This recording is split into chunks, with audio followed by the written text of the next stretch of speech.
Growing up sucks. Seriously. I spent $100 on a vacuum last week. Okay, well, not really, but it was a funny joke and I had to make it. But my point still stands. I know I'm not the only one out here going through this right now. My life is in a transitional period where now more than ever, I am responsible for myself. My life is in my own hands. And chat, that's fucking scary. Whenever I'm feeling overwhelmed with all of this responsibility that comes with being my own person, I find that one thing tends to help me forget about the stress of being a human more than anything else does. Nostalgia. I'm sorry, millennials. I get it now. I used to find myself rolling my eyes at the people who obsess over the feeling, thinking, don't those people ever get tired of consuming the same things over and over again? But now that I've had more experience in life, I've found in this world that's constantly changing around me and seemingly leaving me behind, comfort can always be found in familiarity.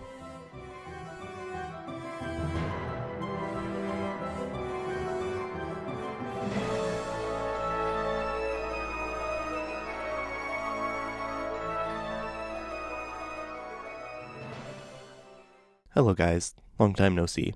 Today I wanted to talk to you about Wizard101, the complicated relationship many of us have with the game, and how to try to enjoy it again. Wizard101 is an odd one. It's one of the only surviving MMOs from the early 2000s that can still safely say it's not dead. And that's a good thing. A great thing even. Even if I'm not actively playing the game at the time, it's comforting knowing I could go back and play it any second if I wanted to. So an old classic game like this that's been here almost all of my life, there's no reason not to drop in and play anytime I need that warm embrace of familiarity, right? Well, not exactly. Here's where the complicated part of the relationship comes in for me and many other people. Wizard101 is not the same Wizard101 we grew up with. It simply isn't. To keep a game alive all these years, it needs updates. And with updates comes changes. And with updates multiple times a year, every year, for 18 years, there's bound to be a lot of changes. And yes, you heard me right, Wizard101 is 18 years old. An 18-year-old live service game in today's day and age is something almost unheard of. I feel like a lot more people need to put some respect on Wizard101's name, because most live service games nowadays can't stay out there for a single year, let alone keep a consistent player base. So how does Wizard101 achieve this level of dedication and consistency? Well, by being completely and totally inconsistent. If I traveled back in time to explain to my younger self the differences between Wizard101 then and Wizard101 now, it would take me hours. Hell, I couldn't even explain modern Wizard101 to myself now. And that's where people kind of start to drop off and form a complicated relationship. Wizard101 holds a special place in many people's memories, and when the game doesn't live up to what those memories are, it can hurt. But today I want to try and take a look back at this game that was once so easy to love, and find the love again. Now of course, there are also many valid arguments to be made about the direction of modern Wizard101. There are some choices in the design of this game that absolutely baffle me. But I just want to look at the other side of the coin today. There are plenty of videos out there telling you what's wrong with Wizard101 and why you should be mad at it this week, but this isn't one of those videos. The devs of this game make some very questionable changes, this is true, but they also make some really good ones, and there's no reason that both of those things can't be true. So I want to take a closer look at Wizard101 and take off the nostalgia glasses for just a second.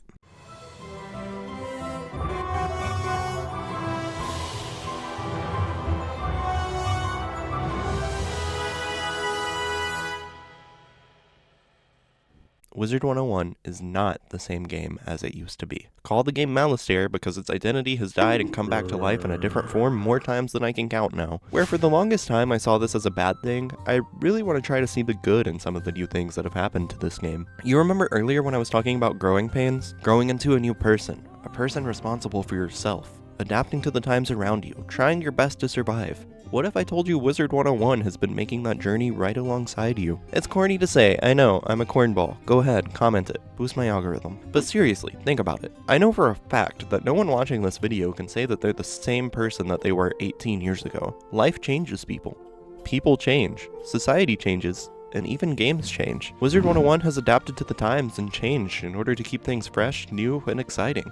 And I know that a lot of people would hear this and say, I don't need my classic comfort game to be fresh and new and exciting. I just want to play the game I used to love. Well, if you say this, I have some news for you.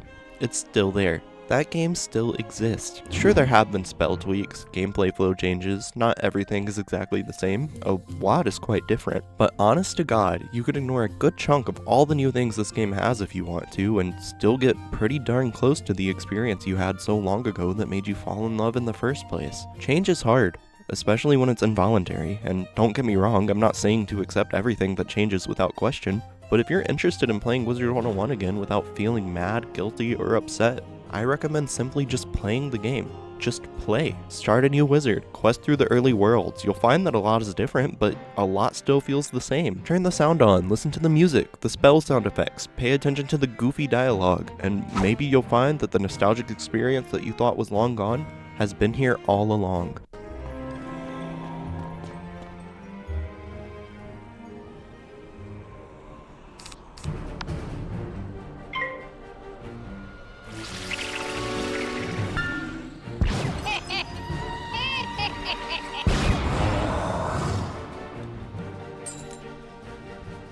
I know this logic can't apply everywhere though, and if you're anything like me, you might find yourself getting overwhelmed with some of the really bad choices that King's Isle has made recently. It's no secret that the modern version of Wiz is incredibly prone to controversial updates. A phrase I often see thrown around is 1 step forward, 2 steps back, which, yeah, that seems to be pretty accurate. But I do want to just take some time to highlight some of the positive changes we've gotten. Some changes that I logged in to see and was very pleasantly surprised when I did. Keep in mind these are strictly my opinions, and I am a very casual player of this game.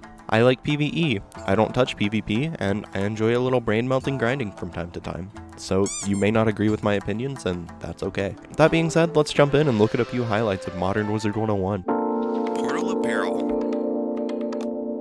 The Portal Apparel is a monthly event that lets players play the typically paywalled housing gauntlets, and not only that, but also get spell elements that give you spells and other incredibly useful items. The event lasts for a week, and while I haven't experienced it firsthand yet, I'm very excited for the next one. There are so many paid gauntlets at this point, so I'm glad we're seeing some ways for them to become more accessible, as well as giving us more reason to actually do them. Because I feel like for the longest time, these gauntlets were just very bloated. There were too many of them. Nobody had all of the bundles that these came with. Nobody wants to spend that much money, and there was just so much fun content of the game that just never really saw the light of day, so I think this is a really good thing for the game's health.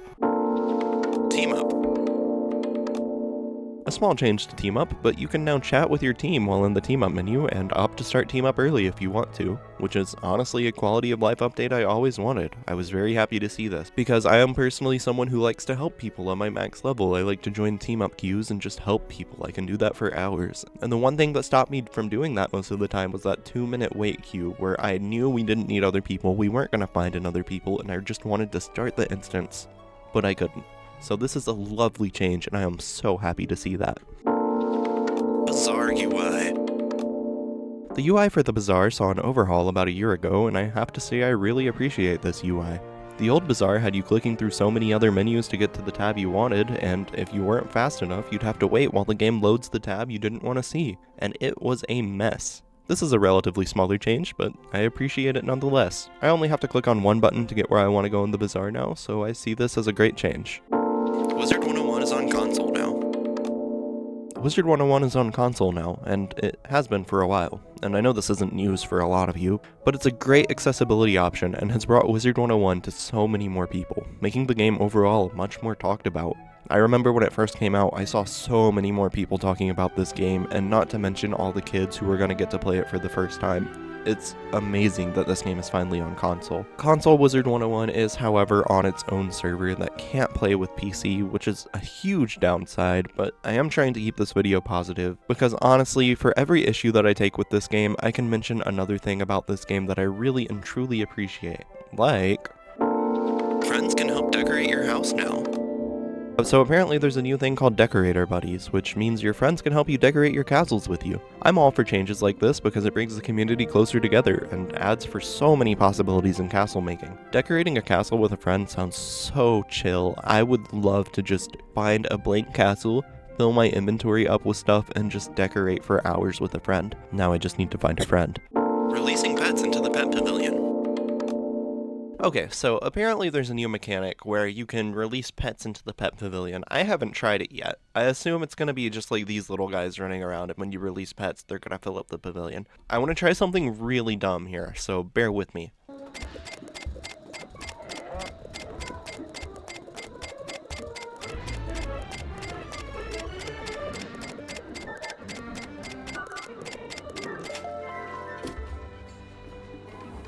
Looks like you picked up a wee bit more than you can carry. Alright guys, I'm back. I just wanted to do a little pet shopping. I got a few ice salamanders because they're my favorite pet.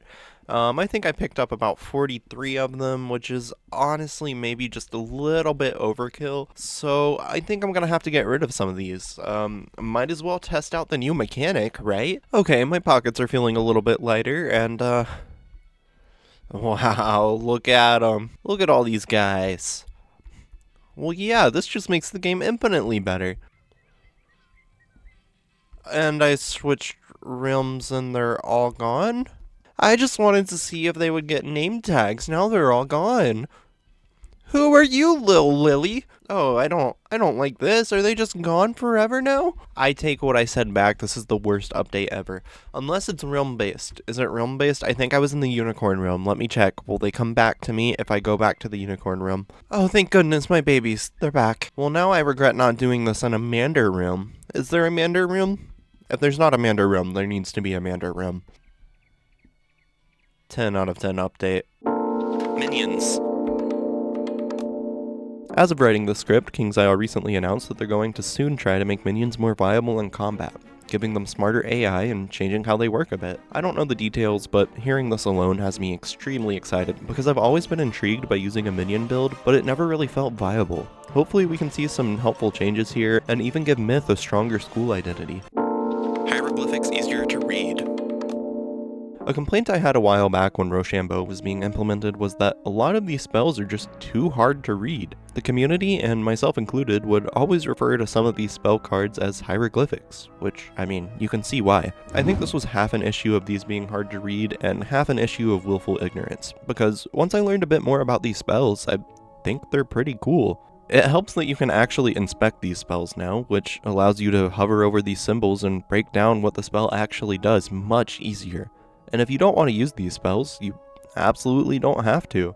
A lot of these spells are considered far from the most efficient thing to use in the main PvE game, but I like that they offer the player a more interesting playstyle approach than blading into AoE if the player so chooses to do this. Lots of every school's basic spells have upgrade paths now that transform the basic attack spell into very interesting combo-reliant cards, which is so cool because once unlocked with spell elements that are received naturally by progressing, you can switch between the upgraded version and normal version all you would like. There's also an entire thing with magic weaving now. The game is trying to put an emphasis on dual schooling now more than ever, which I think is awesome, but I honestly can't really speak on this at the moment as I don't have enough experience with this mechanic yet. One common complaint that I've heard is that Kingfisher?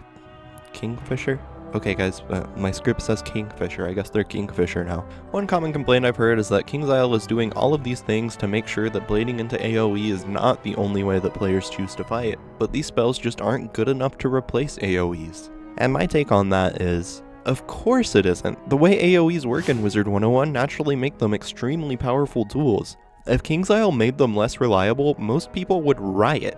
But for those who get bored of using them constantly, you don't actually have to. You know, nothing is stopping you from going into that high-level boss fight with a deck like this. I know some in-game content can have some pretty tight requirements, so I can't speak for every fight, but remember, you're allowed to have your own playstyle, and even if it makes fights take a little bit longer, it's worth it if you have more fun doing them. And if you don't have fun doing the harder bosses that do have more strict requirements, that's honestly totally understandable. It might not feel as satisfying, but it's valid to just not do the higher level worlds. There's plenty of content in this game that isn't higher level questing that's fun to do, whether it be the first two arcs of this game or one of the many side activities the game offers. I know this seems odd to argue that you can simply not finish the game, but if doing that will bring you some sense of joy, nostalgia, or comfort, why stop yourself? Sometimes just being in the spiral is enough. It's okay not to be the master of it. Now that I've talked about a few changes that I feel have benefited the game, let's talk about the elephant in the room. And of course, I am talking about monetization. Of course I had to talk about it. It's probably the most common reason people end up quitting the game. And I just want to say, at the end of the day, Wizard101 is a product, and it is trying to sell you something. At every corner you turn, you'll see something cool you can buy with your crowns, something useless you can buy with your crowns. You can buy anything for crowns. Look, I'm not gonna sit here and condone the absurd levels of monetization this game has. It's a problem, for sure.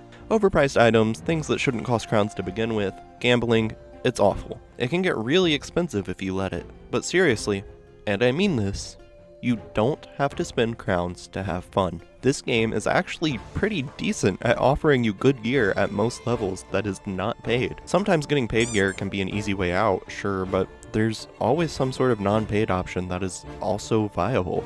I know it's not ideal, but if all the microtransactions bother you, you can totally and completely get by while ignoring them entirely. Especially with things like Portal Apparel here giving players access to content that is normally paywalled. This is how KingsIsle keeps their game alive, and while I do wish it would see an overhaul, I don't think this should be the reason you don't play. Some keen viewers might have noticed a lot of the points in this video I've made are contrarian to a video I posted back in 2023. In fact, I kind of planned this video to be the antithesis of that video. In that video, I basically looked at new stuff, complained about it, because new stuff is scary. Sure, I could sit here and point out flaws about this game all day if I wanted to, but at the end of the day, I don't want to.